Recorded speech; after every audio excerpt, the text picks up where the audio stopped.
Hello my dear friends, welcome back in this today's video. In this today's video we are continuing our same topic known as cell biology and biotechnology. This is the lecture number 3. I hope you have watched previous two videos which was related to same topic. I hope you have understood all the things and you have remembered it now. If you not, then just take a quick revision what we have learnt up to now. Up to now we learnt what are the cells, what are the tissues, what is meant by the tissue culture and process of tissue culture. After that we take the short introduction to cytology.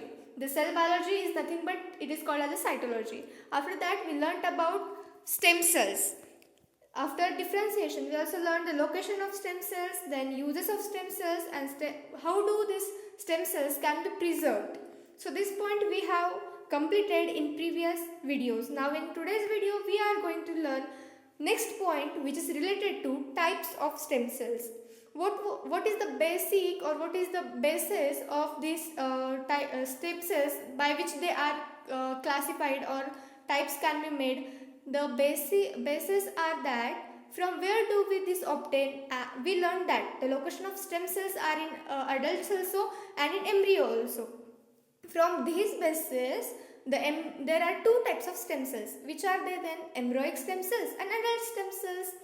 Stem cells are divided, or we can say the types of stem cells are embryonic stem cells and adult stem cells. Embryonic stem cells, that name itself suggests that the stem cells which can be obtained or which obtained from the embryo that we call as embryonic stem cells, and the stem cells which can obtain from adults, human beings, or means adult human being or animals, that we call as adult stem cells. So on the name we can do the define, but for our better understanding I have given you this defines, but it have improved and well defined they are. So we are moving ahead with this topic today. We are going to discuss embryonic stem cell and adult stem cell in this lecture. So types of stem cell, first is embryonic stem cell. This we have learned yesterday what is the differentiation of stem cell. Okay, आपण पाहिलं की mail gamete आणि female gamete एकत्र येतात, मग zygote तयार होतो. या एका झायगोटपासून नंतर एम्ब्रियोनिक सेल तयार होतात आणि एम्ब्रियोनिक सेलपासून विविध टाईप ऑफ सेल्स तयार होत असतात. मग आपण पाहिलं की this all process we have learn in third topic that what is the fertilisation and so on. हे पाहत असताना एका सिंगल सेलपासून आपण पाहतो की मीन्स आपण ह्युमनचंच एक्झाम्पल घेऊया तर तो पूर्ण बेबी फॉर्म होतो, त्याचे हात, त्याचे पाय, अख्खं मीन्स ह्युमन बिंग क्रिएट होतो, त्याचे ऑर्गन्स क्रिएट होतात. तर मग हे ऑर्गन्स नेमकं क्रिएट होतात तर कसे होतात? फर्स्ट ऑफ ऑल आपण पाहिलं झायगोट, तर हा एक सिंगल सेल आहे. मग ह्या एका सिंगल सेलपासून एवढे विविध टाईप्सचे ऑर्गन्स कसे फॉर्म होतात? तर easy means the main function is of stem cells. हे सगळं घडून आणण्याचं काम हे स्टेम सेल्स करतात. ऑर्गन फॉर्मेशन हे स्टेम सेल्स थ्रू केले जातात. ते स्टेम सेल्स स्वतः पार्ट करतात काय, यांचं सेपरेटायझेशन होतं, मीन्स ते सेपरेट होतात आणि ते विविध टाईप ऑफ सेल्समध्ये कन्वर्ट होतात. म्हणजे एक स्टेम सेल आहे, तो stem 220 types of stem cell types of विविध सेलमध्ये कन्वर्ट होत असतो. इन वेरियस सेल्समध्ये तो कन्वर्ट होतो. मग ह्याच्यापासून विविध टाईप ऑफ ऑर्गन, आता आपण सपोज आईज घेतलं, लिव्हर घेतलं, किडनीज घेतल्या, तर अशा विविध प्रकारचे जे काही ऑर्गन्स असतात, आपल्याला माहिती आहे की सेलपासून टिश्यूपासून organ, this chain we know that. मग ह्या टाईप मीन्स जोपर्यंत त्याचं सेपरेटायझेशन होत नाही तोपर्यंत एक सिंगल सेलच असतो, that we called as a stem cell. ह्या स्टेम सेल्सचेच विविध प्रकार होतात आणि त्याच्यापासून न्यू ऑर्गन तयार होतो. म्हणजे काही स्टेम सेल्सला एक सेपरेट वर्क दिलं जातं, एक पर्टिक्युलर वर्क दिलं जातं की तू मीन्स आपण हे one type of organ create करायचं. आपण लिव्हर घेऊ शकतो, बोन घेऊ शकतो, मग ह्याला त्याच्यावरून नाव पडलं की nerve cells, bone cells, liver cells, म्हणून त्याला आपण त्या टाईपचे नाव देतो. पण ह्याचे सर्वचे इन्व्हेंटर आणि जननी जर म्हटलं गेलं तर ते आपण स्टेम सेल्स यांना म्हणू शकतो. मग हे आपण पाहिलं, ह्या सर्व प्रोसेसला आपण डिफरन्सिएशन असं म्हणतो. हे आपण प्रिव्हियस लेक्चरमध्ये पाहिलेलं आहे. मग ही वेब डायग्राम ही त्याच्याच रिलेटेड आहे. Now we are moving towards the wording what is the embryonic cell then. Okay, zygote undergoes division and converted into embryo, that we know that. Cell of embryo undergoes the repetitive mitotic division. Cell of different organs like oocyte, hepatocyte and nerves are formed by division of embryonic cell. हे oocytes means nothing but they are the bone cells, and hepatocytes means they are nothing but liver cells. Okay, and nerve cells, we know that they are present in our brain and nerve system also. So these are the certain introduction to that. Means हे stem cells कोणत्या type of cells निर्माण करतात, मग ते असतात काही oocytes असतात, काही हिपेटोसाइट्स असतात, तर काही नर्व सेल्स असतात. अशा विविध प्रकारचे ते सेल्स क्रिएट करत असतात. याला आपण डिफरन्सिएशन म्हणलो. मग नंतर हे कशापासून मेल आणि फिमेल गॅमेटच्या फर्टिलायझेशनमधून होतं. झायगोटच्या नंतर एम्ब्रियोनिक सेल तयार होतो. This web diagram we have learned in previous lecture also. Now, embryonic cell before differentiation is called as a embryonic stem cell. मी सांगितल्याप्रमाणे की फर्स्ट ऑफ ऑल एक स्टेम सेल असतो, त्या स्टेम सेल्स पासून विविध type of cells separate means stem cells हा स्वतः सेपरेट होतो आणि पर्टिक्युलर वर्क घेतो, एक पर्टिक्युलर ऑर्गन निर्माण करायचं कार्य तो करत असतो.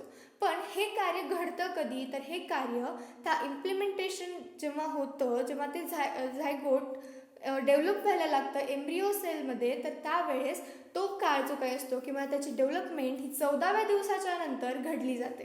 म्हणजे 14व्या दिवसाच्या नंतर हे प्रत्येक स्टेम सेल एक डिफरंट टाईप ऑफ मीन्स ते सेपरेट होतात आणि त्याच्यापासून different type of organ create करायला लागतात. म्हणजे सेपरेटायझेशन कधीपासून झालं, तर ते 14व्या दिवशीपासून घडलं जातं.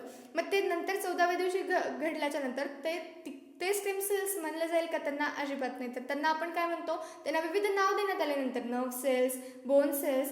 पण यापूर्वी 14व्या दिवसाच्या पूर्वी जे काही सेल्स होते त्याला आपण स्टेम सेल्स म्हणलं. मग ह्या डिफरन्सिएशनच्या पूर्वी असलेल्या सेल्सला आपण एम्ब्रोइक स्टेम सेल्स असं म्हणतो. मग what will be the define then? Embryonic cell before differentiation are called as embryonic cells, embryonic stem cells. Okay. Cell differentiation started from the 14th day of convention. Okay, so I have explained you this point.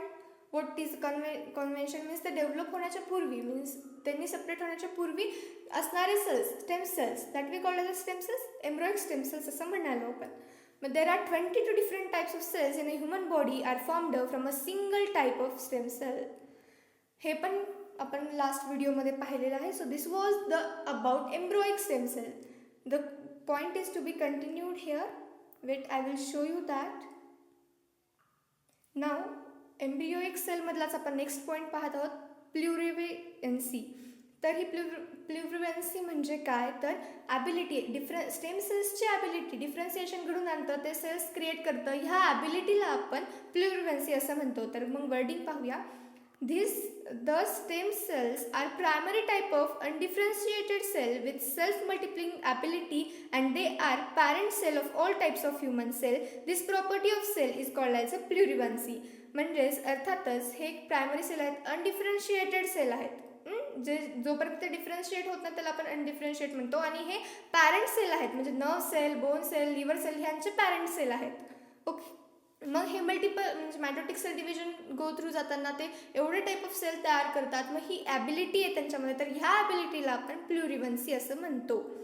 Now next point is, it has been found that if these stem cells are collected well before the beginning of differentiation on 14th day, that is during 5 to 7 days, and cultured with the certain biochemical stimulus in a laboratory, as per the stimulus they are transform themselves into desired type of cell, thereby tissue, and finally into organ. So यामध्ये ह्या पॅराग्राफमध्ये असं सांगितलेलं आहे या पॉईंटमध्ये की मी सांगितल्याप्रमाणे की 14व्या दिवसापूर्वीच जर आपण ते स्टेम सेल्स प्राप्त केले, ऑब्टेन केले, एक 5व्या ते 7व्या दिवशी जर आपण ते घेतले, तर त्या स्टेम सेल्सला आपण जर लॅबोरेटरीमध्ये त्याच्या न्यूट्रिएंट रिच मीडियम म्हणजे त्याला आपण अशा कंडिशनमध्ये ठेवायचं, अशा त्याला मीन्स केमिकल क्रिएट करायचे किंवा त्याला प्रोव्हाइड करायचे, आणि त्यापासून एक न्यू ऑर्गन आणि न्यू टिश्यू आणि त्यापासून न्यू ऑर्गन क्रिएट होतो. मग this type of process we know that means same we have done with the tissue culture, but that they are done in plants, and this is in human being or in type of organ, means we can produce organ from a stem cell. Cultured means growth of that a certain type of cell. Now we are moving ahead with adult stem cells. This all introduction or the all points was related to the embryonic stem cells. Now we are learning adult stem cells. मी सांगितल्याप्रमाणे source आपण ज्यापासून हे stem cells प्राप्त करू शकतो त्याच्यापासून आपण type केले, एक अडल्ट स्टेम सेल्स आणि एक एम्ब्रियोनिक स्टेम सेल्स. मग आपण adult stem cells name itself suggest that the stem cells which are obtained from adult body that we called as adult stem cells. Stem cells can be obtained from the body of adult person too. Okay, there are the three main sources of stem cells in the body of adult person. That is, stem cells can be obtained from red bone marrow, adipose connective tissue and blood. We know that red bone marrow is nothing but a sponge-like structure near the bone. Okay, this we call as a red bone marrow. And now what is meant by adipose connective tissue? This also we have learned in previous standards that the adipose connective tissue is nothing but the layer under the skin, means a fatty layer that we call as adipose connective tissue, and blood. We know that these are the three sources by which we can obtain the adult stem cells. Now beside the stem cells can be obtained from the cord blood immediate after the birth. हे पण पाहिलेलं आहे की आपण बर्थच्या नंतर आपण umbilical cord मधूनही ते प्राप्त करू शकतो. Okay, this was the sudden introduction of embryonic stem cells and adult stem cells. I hope guys you have understood point, and after this lecture we will move ahead with a new point, that is the uses of stem cells. In next video we will learn what are the uses. I hope you have get the today's point. If you liked the video, then don't forget to comment me in comment section. Have a great day guys. Have a good day. Bye.